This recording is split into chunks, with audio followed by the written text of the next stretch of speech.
Los Angeles Good studio evening and lights welcome always to had a our certain special cruelty report. to them, too bright, too clean, as if they were designed to bleach the human part out of anyone who sat beneath them.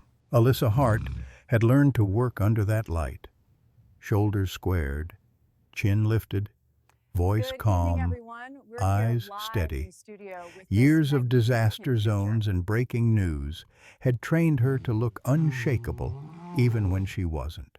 But today her hands wanted to tremble. Behind the main camera, the floor director lifted a palm 5 minutes. Alyssa nodded once and adjusted the small earpiece tucked behind her right ear, careful, precise, pretending her fingers weren't shaking. Across the studio, a large wheeled transport crate had just been rolled in through a side door, the kind used for ambassador animals brought in for conservation segments. Alyssa usually knew exactly what animal would appear. She preferred that. Control was her comfort zone. But this time, by her own request, no one had told her what was inside. Not the producers, not the animal handlers, not even Dr. Jonah Mbeki, the sanctuary director, who had flown in from Tanzania to join her for this live feature. She hadn't asked for secrecy because she didn't want to know. She'd asked for secrecy because some truths couldn't be prepared for. They had to be felt raw, immediate, undeniable. On the monitor in front of her, the New York anchors were already live. Bright smiles, crisp suits, a polished introduction about conservation, endangered species, and education programs that bridge the gap between humans and wildlife. Safe, heartwarming, good for ratings. None of them understood what was about to happen. In the control room, producers began the final countdown to satellite activation. A stagehand in khaki shifted the crate a few feet closer to the lighting rig, positioning it just off camera. Alyssa didn't turn to look directly at it. She only turned her head slightly, just enough to remind herself it was there. Her heart was beating too fast. Faster than it had during hurricane coverage. Faster than it had during a wildfire when ash had burned her throat and the air tasted like metal. The floor director raised 2 fingers, 2 minutes. Alyssa placed both hands flat on the glass desk in front of her and stared at her notes. Her script was neatly organized. Large font bullet points, clean facts. Lion populations down dramatically over the last few decades. Threats from poaching, habitat loss, human-wildlife conflict. All real, all important. But she wasn't here just to report numbers. She was here because 4 years ago she had left something behind on another continent. Something wild, something fragile, something she had once held in the palm of her hands. The red tally light on the camera blinked standby. Her microphone went live. From the crate behind her came a soft rustle, barely noticeable to anyone who wasn't listening for it.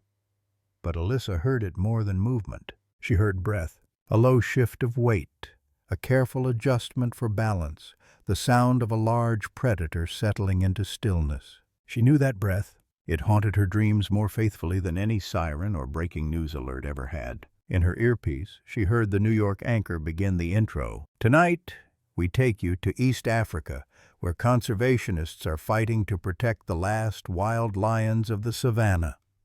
Our correspondent, Alyssa Hart, is standing by in Los Angeles with a very special guest. Alyssa looked into the lens. "Thank you," she said, steady and professional, as if her ribs weren't tightening around her heart. "I'm here with Dr. Jonah Mbeki, director of the Ruaha Wildlife Sanctuary, one of the leading programs dedicated to protecting endangered lions. Tonight, we're highlighting how education and ambassador animals are helping bridge the gap between humans and the wild." Her voice flowed the way it always did, trained, smooth, controlled. But inside her chest, something was unraveling. Because in less than a minute, the past she'd spent 4 years burying under deadlines, promotions, and relentless professionalism was about to step into her life again. And not privately, live, with millions of people watching. She didn't know if he would recognize her. She didn't know if the bond they once shared had survived time and distance. But she was about to find out, and so was the rest of the world. The sound came again, louder now. A low, throaty chuff, the kind lions make when curious, alert, sensing something familiar. Alyssa blinked hard and glanced down at her notes, one last attempt to regain control.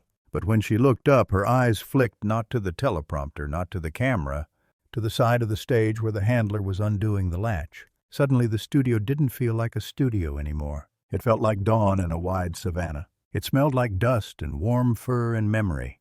And it sounded like a breath she hadn't heard in 4 years. The crate door opened. For a moment, no one moved.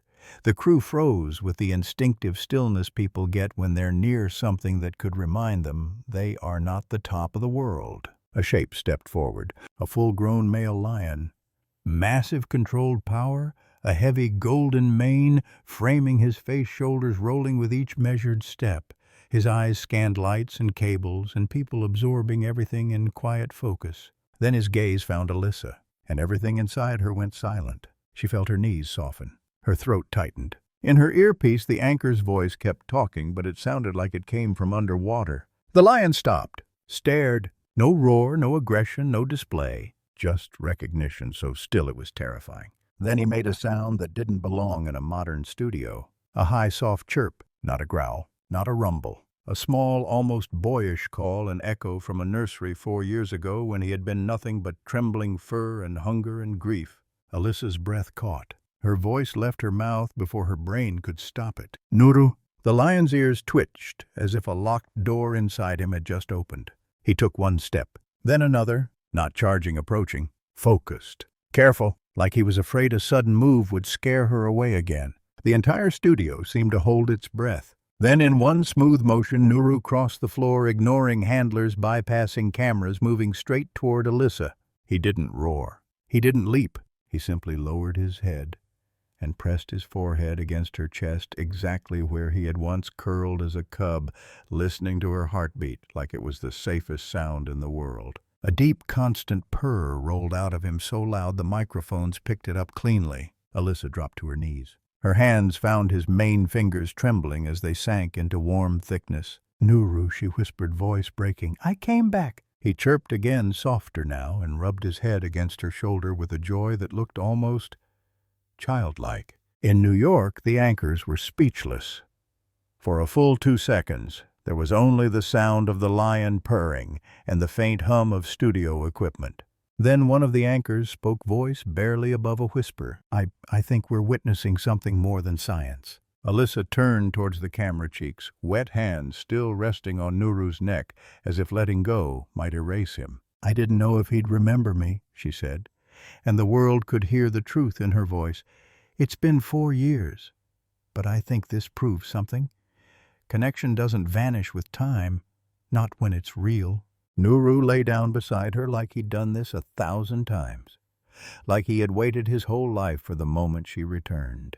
And in that cold, bright studio under lights meant to erase humanity, millions of people watched something impossible become undeniable. Memory doesn't sleep, and love, the real kind, doesn't ask permission from species. 4 years earlier, Alyssa Hart stepped off a small bush plane in northern Tanzania, wearing the wrong shoes, the wrong sunglasses, and the quiet confidence of someone who believed she was only here to observe. The runway was nothing more than a flat strip of baked red earth.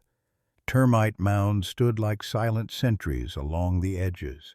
Heat shimmered above the ground, bending the air into something unreal.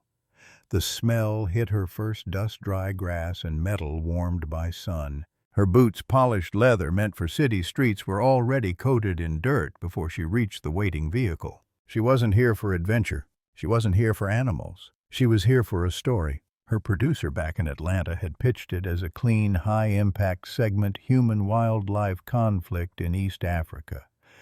Retaliatory lion killings, shrinking grazing land, numbers that could be explained in under 4 minutes with strong visuals and a compelling voiceover. Alyssa was good at that. She had covered wildfires in California, hurricanes in Florida, and floods that swallowed entire towns.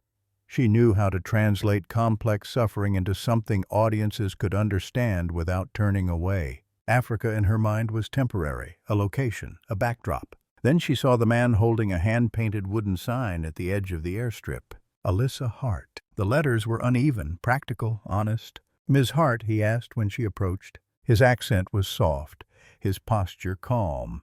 He wore worn canvas pants, a wide-brimmed hat, and sunglasses as dusty as the road behind him. "I'm Jonah," he said. "I'll be your field contact." "Call me Alyssa," she replied, lifting her duffel with one hand and offering the other for a handshake. Jonah glanced at the bag. "That's too heavy." "I've carried worse," she said automatically.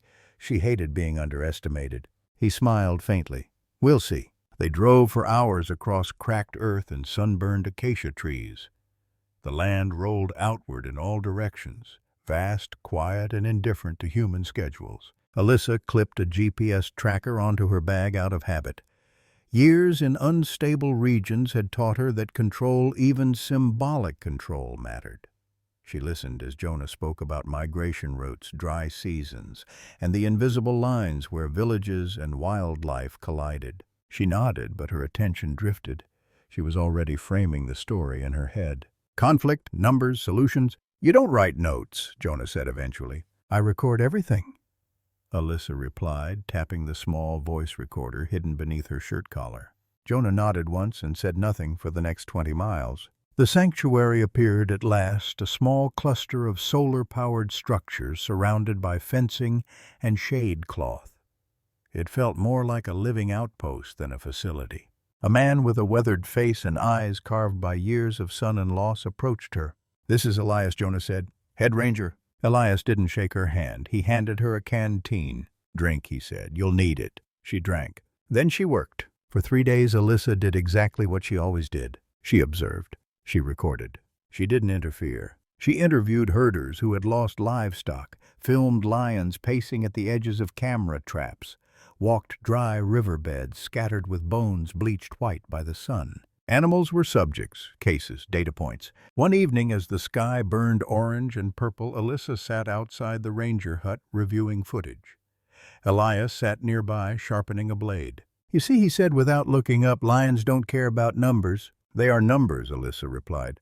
"Populations, trends, metrics, emotion clouds perspective." Elias stopped sharpening. "My son said something like that once," he said quietly. Then he got too close to a wounded leopard. He paused. He didn't feel anything when he hit the ground. Alyssa didn't know how to respond. That night, she lay awake on her cot, staring at the mosquito net above her face.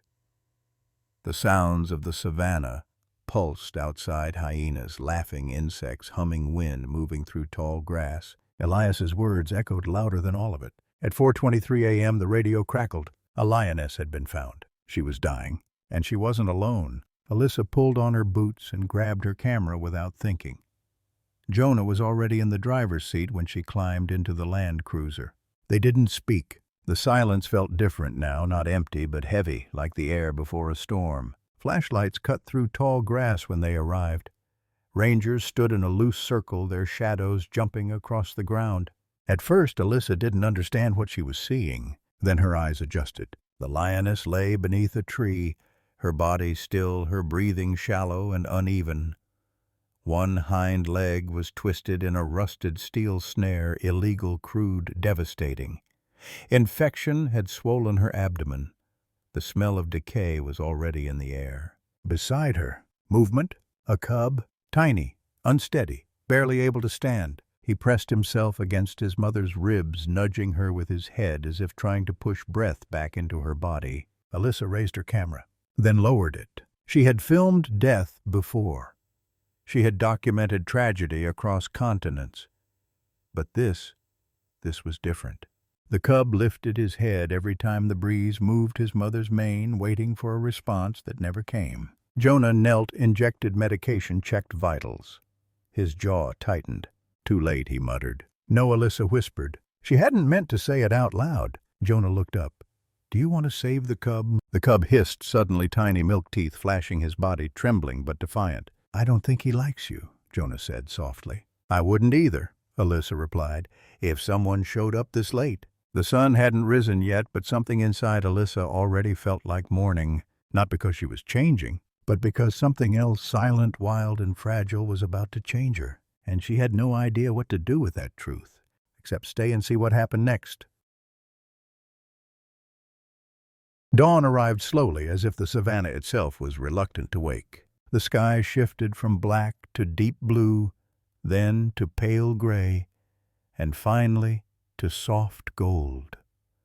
Light spilled across the grass in thin ribbons, illuminating dust blood and the quiet stillness beneath the acacia tree. The lioness had not moved. Her chest no longer rose. Her breath, shallow and stubborn through the night, had finally surrendered. Alyssa stood a few steps away, camera hanging uselessly at her side. She had filmed tragedy before, but this felt unbearable in a way she couldn't explain. The air smelled of earth and decay, sharp and real, impossible to ignore. The cub was still pressed against his mother. He nudged her face again, then again. A small, urgent sound escaped his throat, high, thin, confused. Nothing happened. Elias murmured a short prayer in Swahili, his voice low and steady. "A mother's spirit goes with the wind," he said. "But the cub does not understand." Alyssa's chest tightened. "Can he survive?" she asked quietly. Jonah didn't look at her. "Not without constant feeding, not without warmth. He's too young, maybe 6 weeks." The cub turned toward the humans, amber eyes wide. His gaze held fear, anger, and something else Alyssa recognized instantly. Expectation. Vultures circled at a distance, patient and silent. The sun climbed higher, unforgiving. When Jonah finally said, "She's gone," the words felt like a stone dropped into still water, final, irreversible. The cub made a sound Alyssa would never forget. It wasn't a growl. It wasn't a cry for help. It was grief, a raw, broken chirp that didn't belong to the wild or to survival. It belonged to loss. Elias turned away, jaw clenched. Jonah reached into the medical kit and pulled out a small blanket. "We need to move him." Every time a ranger stepped closer, the cub hissed and snapped tiny claws, flashing his body, shaking with defiance. He didn't understand that the fight was already over. Alyssa crouched slowly. Her pulse hammered in her ears. She avoided direct eye contact, lowering herself until she was level with him. "Hey," she whispered. "It's okay." The cub froze, ears flattening. Alyssa slipped off her jacket, a worn canvas one that smelled of dust, coffee, and long travel days, and laid it gently on the ground beside him. He sniffed once, then again. Something in her scent must have reminded him of warmth, of a heartbeat. The hissing stopped. Slowly, uncertainly, the cub crawled onto the jacket. He curled into himself, pressing his face into the fabric, his small body trembling. Jonah exhaled sharply. "He chose you," he said. "That's not possible," Alyssa replied, barely breathing. "Imprinting doesn't ask permission," Jonah said. "He hears your voice. He smells you. His brain adapts to survive." The word "adapt" struck too close. They lifted the lioness's body onto a tarp. The cub whimpered but didn't move from the jacket. Alyssa wrapped the fabric around him and held him against her chest for the ride back to the sanctuary. He weighed almost nothing, barely 3 pounds, but the responsibility felt crushing. She could feel his heart racing against her wrist, fast and frantic, alive. The road was rough. 40 miles of dirt and stone. Each jolt made the cub squeak before burrowing closer, pressing his small body into her like he might disappear if he let go. Alyssa whispered nonsense, soft lies about safety, warmth, and home. She didn't realize she was rocking him until Jonah glanced over. "You're shaking," he said. "I'm fine. You don't have to film this part." "I'm not," she said quietly, looking down at the cub. "I think this part is filming me." At the sanctuary gate, staff rushed to prepare a small quarantine enclosure. A young volunteer named Mara stepped forward with a bottle of formula, eyes wide. "He's beautiful," she whispered, "and terrified." Alyssa handed the cub to Jonah. The moment she did, the cub cried sharp, panicked sounds that echoed off the walls. "He'll settle," Jonah said, though uncertainty crept into his voice. But he didn't. The cub's cries grew frantic until Alyssa stepped closer. The instant she spoke, his breathing slowed. Jonah frowned. "Looks like you're the only one who can calm him." "I'm leaving in 3 weeks," Alyssa said quickly. Jonah met her eyes. "Then you have 3 weeks to teach him what safety feels like." She laughed once, a small, helpless sound. "I'm a journalist, not a mother." Sometimes, Jonah said gently, the story chooses the writer. That night, sleep refused to come. The savannah pulsed outside the thin walls, hyenas, insects, distant thunder. But beneath it all was another sound, the cub's cry. Every few minutes, the small voice rose from the nursery, and every time Alyssa's body tightened. After an hour, she gave up. Barefoot, lantern in hand, she walked the corridor. Jonah sat inside the nursery, half asleep on a stool. The cub lay curled in a box lined with towels, his body shaking. "Can I try?" Alyssa asked. Jonah nodded. "He won't take the bottle." She lifted the cub to her chest. He was warmer than she expected. His fur smelled of earth and something ancient. She offered the bottle. "Nothing." Then, without thinking, Alyssa began to hum a lullaby her mother used to sing when Alyssa was a child. The cub froze. His ears twitched. Slowly, carefully, he pressed his nose against her neck and latched onto the bottle. Jonah exhaled. "Well," he murmured, "that's biology meeting emotion." Alyssa smiled faintly. "What does that mean?" "Empathy is the oldest technology we have." Outside, lightning split the horizon, illuminating the plains like a stage. Alyssa sat on the nursery floor, the cub pressed against her heart, and understood something she hadn't come here to learn. The story she planned to tell was gone. What remained was a bond silent, irreversible between two beings who had lost something and found each other instead. She whispered to the cub, "You're safe now." He purred a fragile vibration that traveled straight into her chest, and though she didn't know it yet, that sound would follow her for the rest of her life across oceans and careers, into every quiet night she'd spend under studio lights, trying to forget that once long ago she had held a heartbeat that wasn't hers. And somewhere deep inside him the cub would remember too, because love, like memory, doesn't disappear. It waits. Alyssa hadn't planned to stay longer than 3 weeks. Her return ticket was already booked. Her editor in Atlanta expected footage interviews and a polished script by the end of the month. Everything in her life operated on schedules and deadlines. The cub did not. The morning after that first night in the nursery, Jonah found her still there. Her hair was tangled, her shirt faintly damp with spilled formula, dark circles under her eyes, but she was focused. "You were supposed to film elephant corridors today," Jonah said, handing her a tin mug of bitter instant coffee. Alyssa accepted it with one hand, the other resting lightly on the cub's back. He slept in soft pulses, his sides rising and falling, purring like a tiny engine. "I'll go after he eats again," she said. She didn't. The camera remained untouched in the corner for most of the day. Instead, Alyssa began keeping a different kind of record. She typed notes into her phone. Feeding times, wait, how long he slept, how often he made that high, questioning chirp. That evening, as the sky bled red across the savannah, Mara pulled Alyssa aside. "Just so you know," she said gently, "people are talking." Alyssa raised an eyebrow. "Talking about what?" "You've been in the nursery almost non-stop. You're the only one he'll eat for." Mara smiled faintly. "Some of the volunteers have started calling you Mama Lion." Alyssa laughed, but the sound came out tight. "It's temporary." Mara studied her. "That's what everyone says." That night, Alyssa called her editor. "I'm going to need a little more time," she said.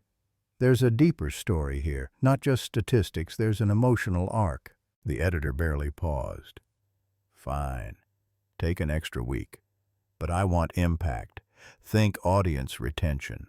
"I am," Alyssa replied. She hung up and stared into the darkness. From the nursery came a small cry. She turned back without hesitation. By the end of the week, no one asked why Alyssa slept on a cot beside the enclosure. She fed the cub every 3 hours. She logged his growth. She watched him learn how to balance, how to pounce on shadows, how to tumble and right himself again. She named him Nuru. Jonah lifted an eyebrow when she told him. "Careful. I'm not getting attached," she said. It was a lie. One evening, as they watched Nuru wrestle clumsily with a rope toy, Jonah leaned against the doorframe. "You know he's imprinting on you," he said. Alyssa didn't respond. She didn't need to.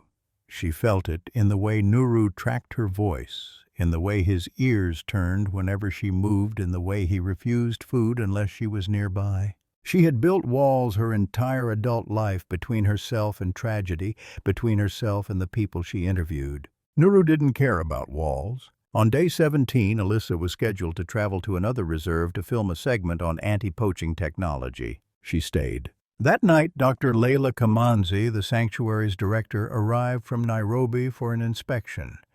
Elegant, composed, and formidable, she was everything Alyssa once thought she wanted to be. After dinner, Layla asked to speak privately. "I hear the cub is thriving," she said. "He is," Alyssa replied. "I also hear he won't eat unless you're present." Alyssa nodded. Layla folded her arms. "Do you intend to keep him?" "No," Alyssa said quickly. "He's a lion." Layla studied her. "Human-raised lions rarely return to the wild. You understand that." "I do." which means, Layla said gently, you are his environment. The words pressed into Alyssa's chest. I'm leaving in 5 days, Alyssa said. Layla tilted her head. Are you? Later that night, Alyssa found Elias sitting by the outer fence, rolling tobacco between his fingers. You know what happens when a lion grows up thinking a human is his mother?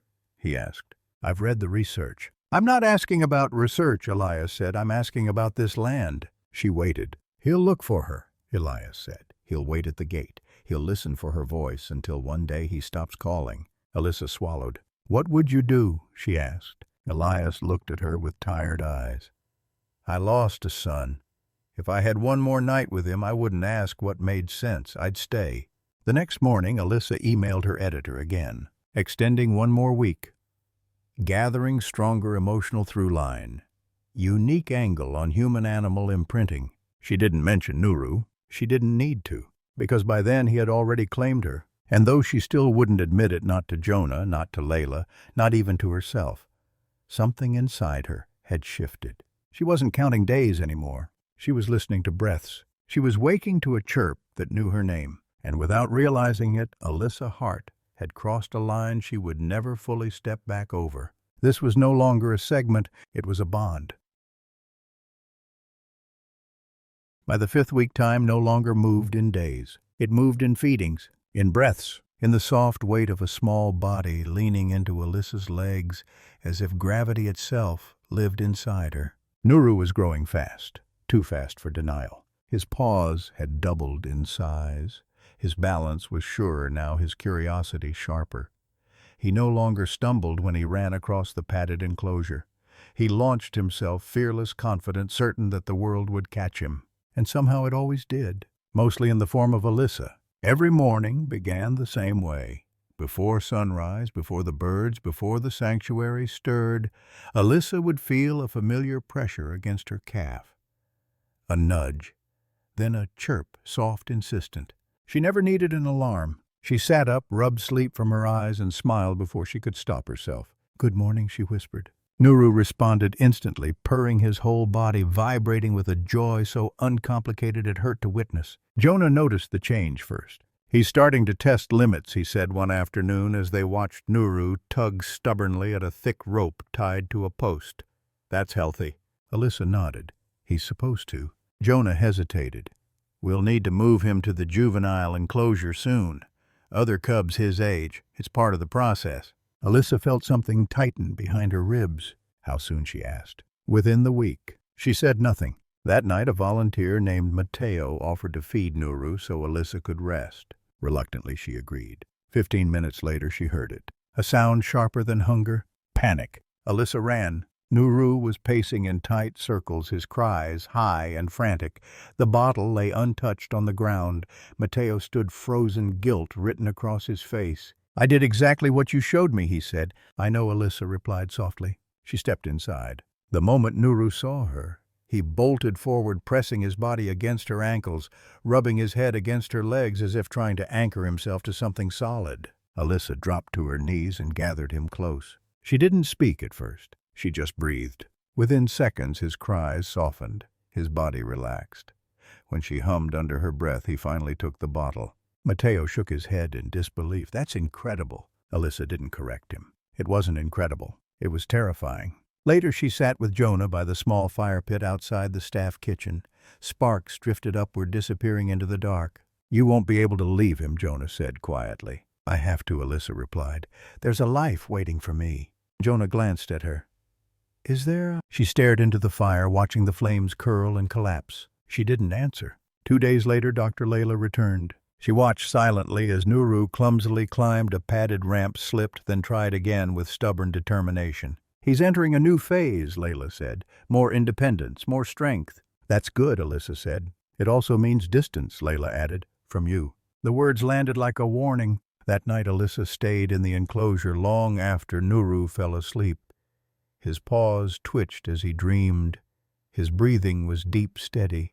For the first time since arriving, Alyssa felt fear, not of the wild, not of danger, but of absence. Later, Elias joined her at the fence. You know, lions remember, he said. Science says they don't, Alyssa replied. Elias smiled faintly. Science also said I wouldn't live past 60.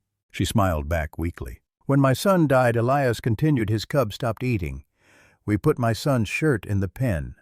That's how the cub survived. Alyssa looked down at her jacket, the same one she had wrapped around Nuru on that first day. The truth settled quietly but completely. What she was doing wasn't temporary. It was formative. That night, Alyssa opened a blank note on her phone. She didn't write a script. She wrote a letter. She told Nuru about her apartment with white walls and no plants, about early flights and late nights, about a life built to avoid attachments. She told him she didn't know how to stay. When she finished, she didn't save it. She just held him closer and whispered, "Whatever happens, I won't forget you."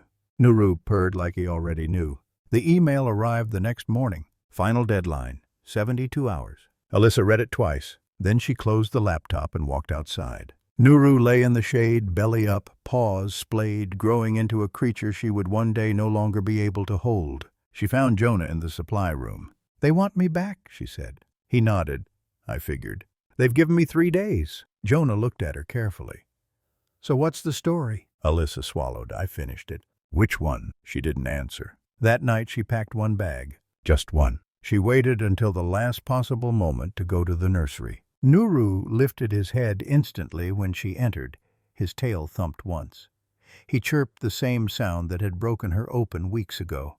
Alyssa knelt and placed her hand on his back. "I have to go," she whispered. He leaned into her. She stayed until his breathing slowed again, his face resting against her jacket. Then she stood, and she left without looking back. Because if she had, she wouldn't have made it to the car. The drive to the airstrip was quiet in the way grief often is. Elias drove with both hands steady on the wheel, eyes fixed on the road. He didn't turn on the radio. He didn't fill the space with words that would only bruise when they landed. Alyssa sat in the passenger seat, hands folded in her lap, staring out at the passing land. The savannah rolled on, as if nothing had changed. Acacia trees stood exactly where they had yesterday. Birds lifted and settled. Life continued indifferent and precise. It felt cruel. At the edge of the airstrip, the small plane waited, its propeller still. The wind carried dust across the ground in thin, restless waves.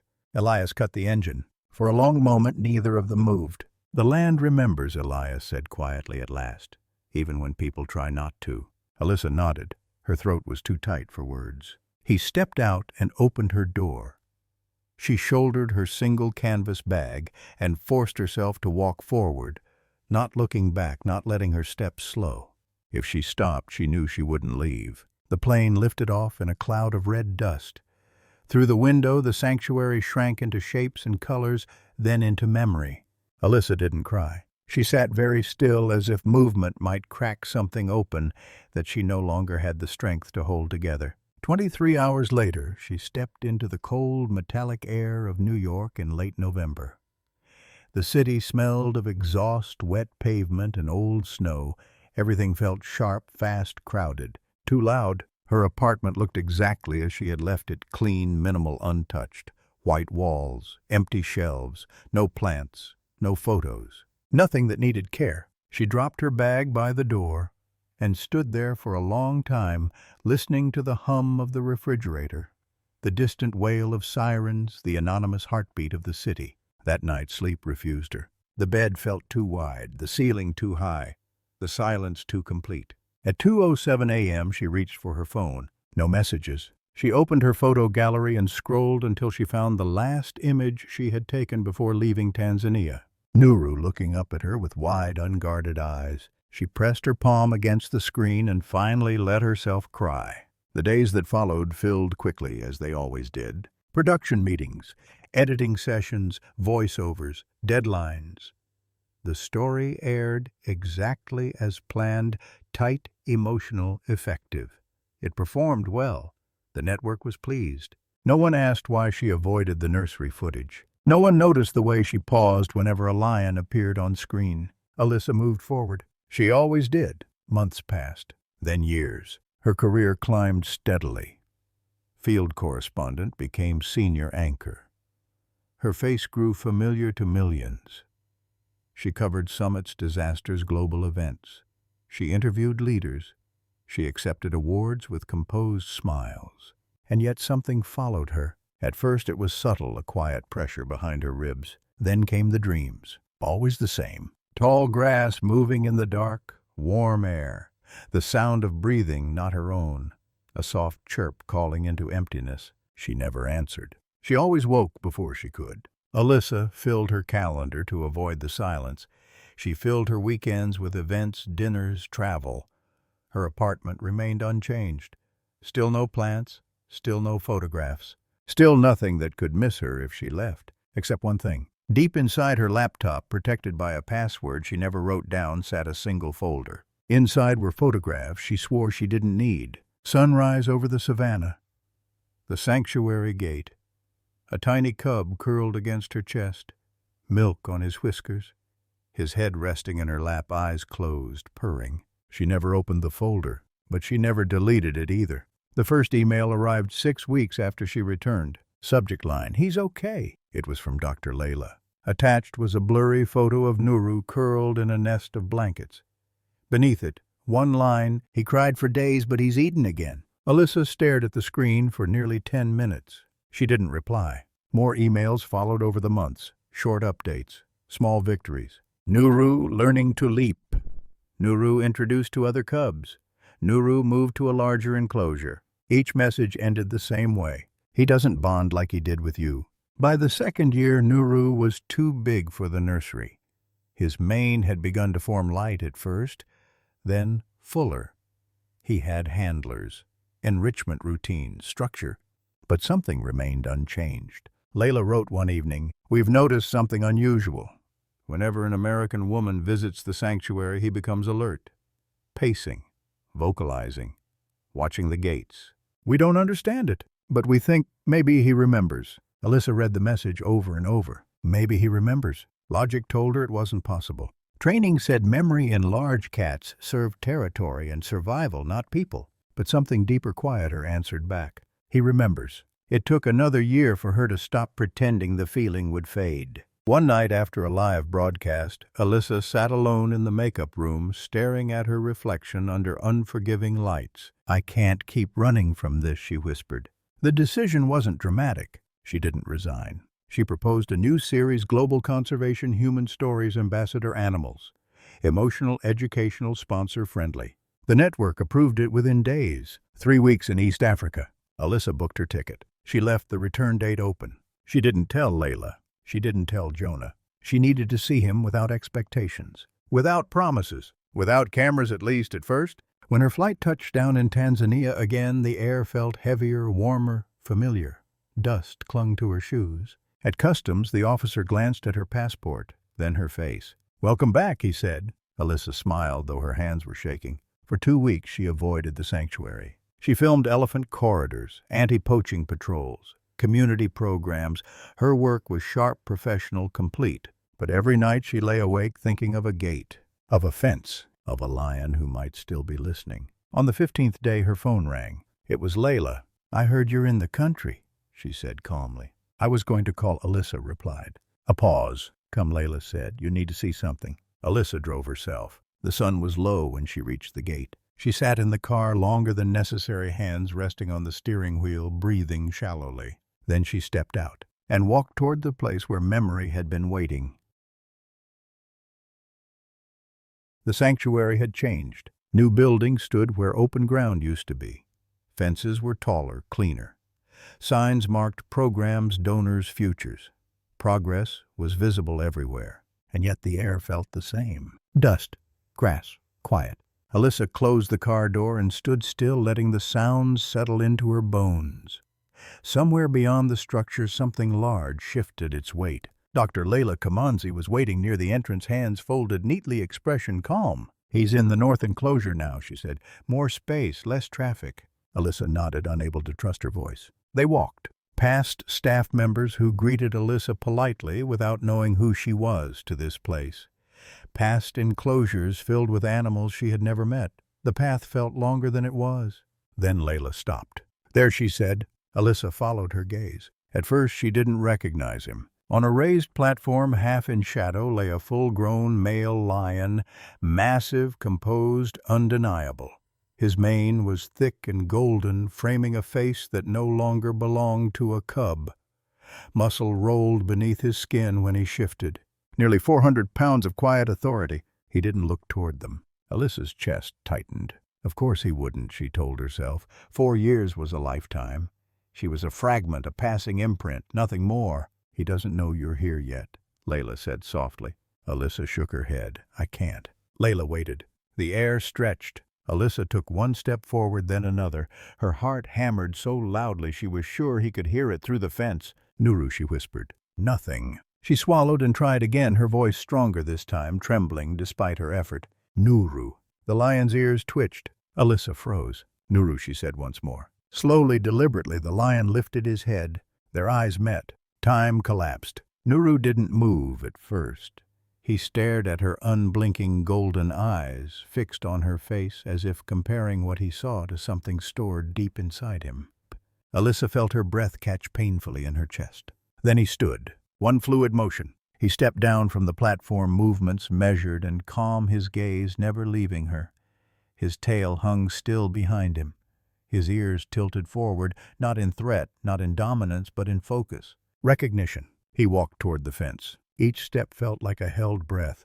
When he reached the edge, he stopped and pressed his face against the wire. And then he made a sound that didn't belong to a grown lion. A soft, high chirp. Alyssa stumbled forward, gripping the fence with both hands. Oh my God, she whispered. You remember. Nuru rubbed his head along the metal barrier, purring deeply, the vibration traveling through the wire into her palms. His massive body moved with the same gesture he'd used as a cub, desperate, familiar, gentle. Behind her, Layla didn't speak. She didn't need to. Alyssa rested her forehead against the fence, eyes closing as tears slid down her cheeks. I'm here, she whispered. I came back. Nuru chuffed softly, pacing once, then returning to the exact spot in front of her as if afraid she might disappear again. He's been waiting, Layla said quietly. Every time a woman with your accent came through, he listened. Alyssa shook her head in disbelief. This isn't supposed to be possible. Layla smiled faintly. Neither is most of what matters. They stayed like that for a long time, woman and lion, separated by wire, bound by something no one could measure. Finally, Layla spoke. We're doing a live segment tomorrow, she said. From Nairobi. Conservation. Ambassador animals. Alyssa's breath hitched. You want to use him? I want to give him a choice, Layla replied. And you? Alyssa looked at Nuru, at the way his eyes never left her face. What if it's too much, she asked. Layla met her gaze. What if it's exactly enough? That night Alyssa didn't sleep. She lay awake, replaying the moment Nuru had lifted his head, the sound he'd made, the way 4 years had vanished in a single breath. In the morning they drove to Nairobi. The studio was modern, controlled, familiar. Alyssa stepped into her old world with a new weight in her chest. She rehearsed her lines, reviewed statistics, smiled on cue, but her attention stayed on the door. Behind it, Nuru waited. The red light on the camera blinked. In New York, the anchors introduced the segment. Alyssa nodded and began. We've seen remarkable progress in wildlife rehabilitation, she said calmly. Sanctuary programs are saving lives and changing how we understand connection. Beside her, Layla stood composed. With us today, Alyssa continued, is an ambassador animal who has helped raise awareness for lion conservation across the region. The cue came. The crate rolled in. Alyssa turned slightly, maintaining her professional posture. Then she heard it, a soft chirp. Her voice caught. The crate door opened. Nuru stepped out slowly, scanning the studio lights, cables, unfamiliar people. Then he saw her, and everything changed. For one frozen second, the entire room held its breath. Then Nuru ran, not charging, not attacking, running with purpose. He crossed the studio floor in seconds, ignoring handlers, cameras, everything that wasn't Alyssa. When he reached her, he lowered his head and pressed it against her chest, exactly where he had as a cub. The purr that followed filled the studio. Alyssa dropped to her knees, hands buried in his mane. I'm sorry it took me so long, she whispered. Nuru chirped joy uncontained.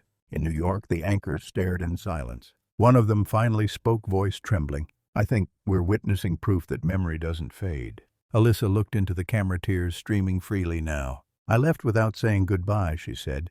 But love doesn't forget, not when it's real.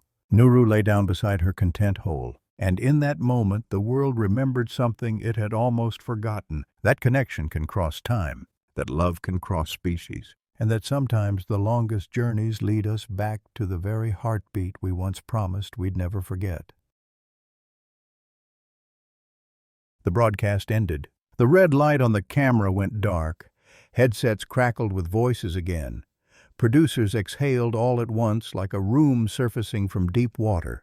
But the moment did not end. Nuru remained where he was, his massive body pressed against Alyssa, purring with a steady, resonant sound that vibrated through the studio floor. His eyes were half-closed, peaceful, as if the world had finally settled into the shape he remembered. Alyssa stayed on her knees, one hand resting against his chest, the other buried in his mane. Her breath came slowly now, matching his. For the first time in years, nothing was pulling her away. Handlers hovered nearby, unsure whether to intervene. Dr. Layla raised a subtle hand, signaling them to wait. "Let them have a moment," she said quietly. Around them, crew members wiped their eyes. No one spoke above a whisper. In New York, the control room was chaos. Producers stared at screens as social media metrics climbed faster than they'd ever seen.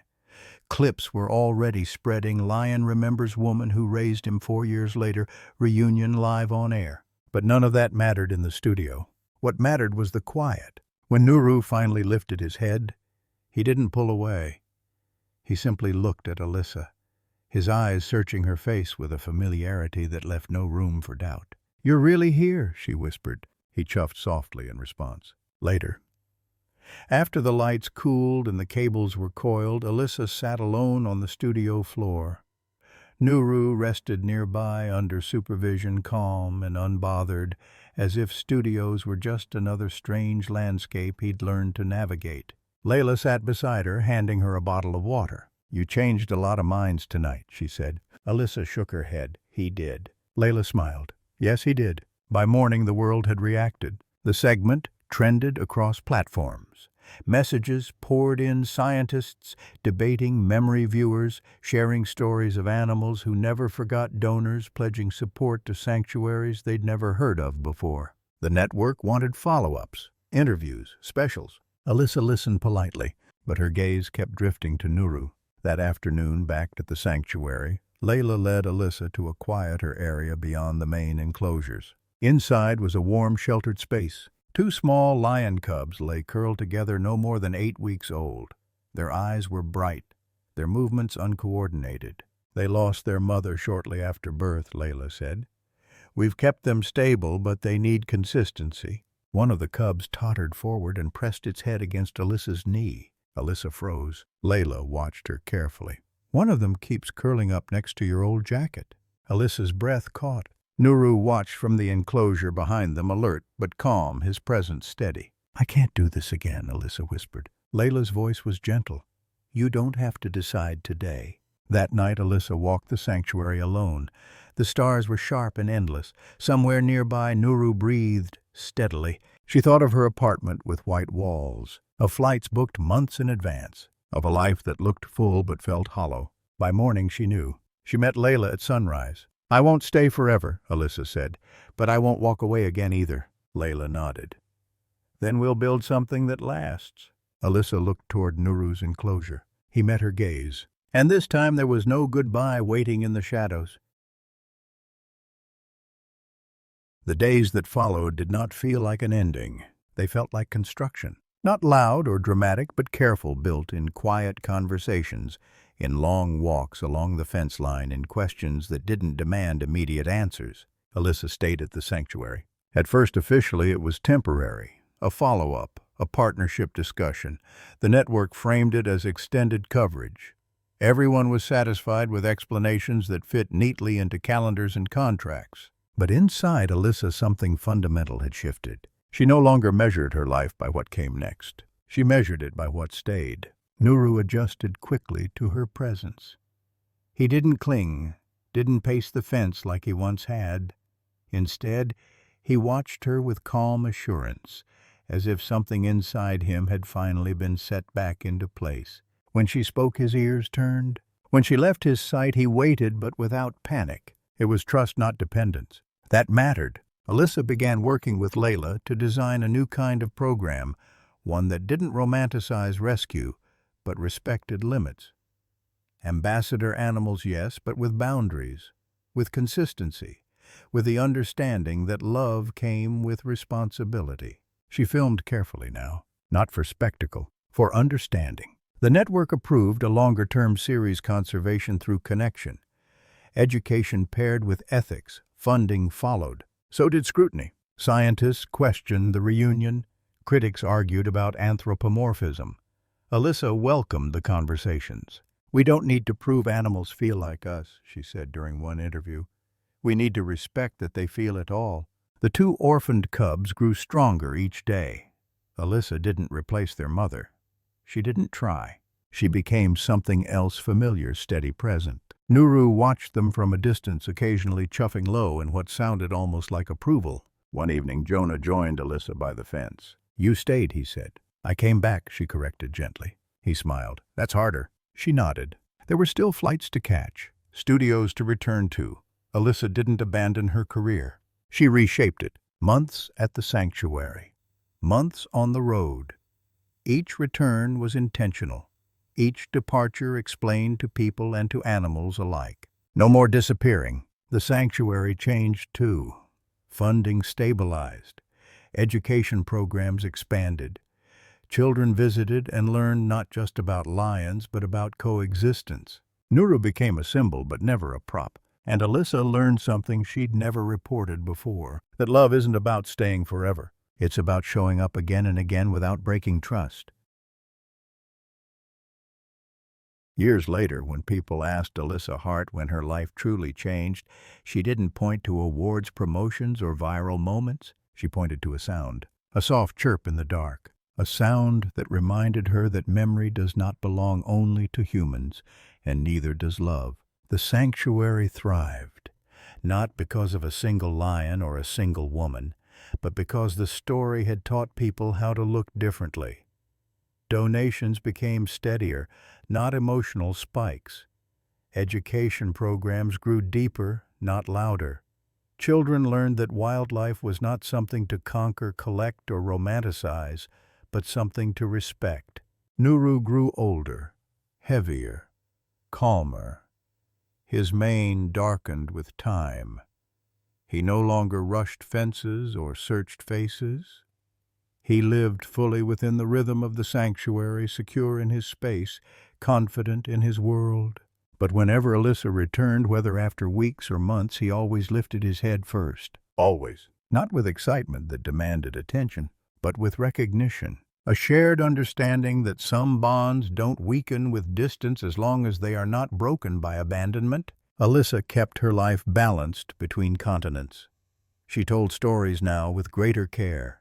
She spoke openly about ethical conservation, about limits, about the responsibility that comes with connection. She never again left without saying goodbye. And she never again believed that love had to be permanent to be real. The lesson. This story is not about a woman who saved a lion. It is about what happens when humans stop seeing animals as content, symbols, or background, and start seeing them as living beings capable of memory, trust, and emotional continuity. Love is not ownership. Care is not control, and connection is not erased by time. Real conservation is not driven by spectacle. It is built on consistency, respect, and responsibility. When we choose to step into another life even briefly, we leave an imprint. And once that imprint exists, we are accountable for it. Nuru remembered because he had been given safety instead of fear, presence instead of performance, honesty instead of disappearance. And Alyssa remembered because some truths once felt refused to be forgotten.